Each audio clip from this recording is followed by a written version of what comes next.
Ito po yung ano, yung view ng property. So yung tinututukan ng camera, yan, yung part na yan. Yan po yung property. So may spider web sa baba. So andito lang ako sa taas pero pag nasa baba ako may flat po diyan. So elevated, lightly elevated po siya. So gaya nung nakikita nyo, yan yung mag-green na yan. Yan, part yan ng property. Yang mag-green na yan. Part ng property yan. Yan, pag ganun. So, nasa 6 hectares to. Itong area na to. So, kaya yan ang magiging view niya. Ayan yung Treasure Mountain nasa left side niya. Nasa right side niya rather.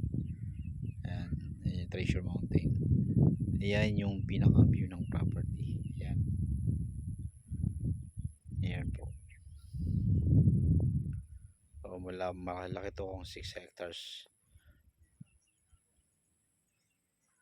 Dito po kasi ako sa Mount Coulis mismo.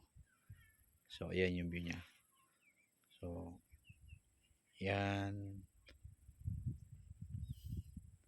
Yan po yung Mount Coulis na yan, yung tuktok na yan. Ito kasama yan, to yan.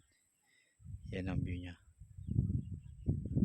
Pero hindi to yung pinagbebenta. Kumbaga, andito lang yung property. Kaya yung magiging view nyo dito is ganyan. Puro mga mountain view. Yan.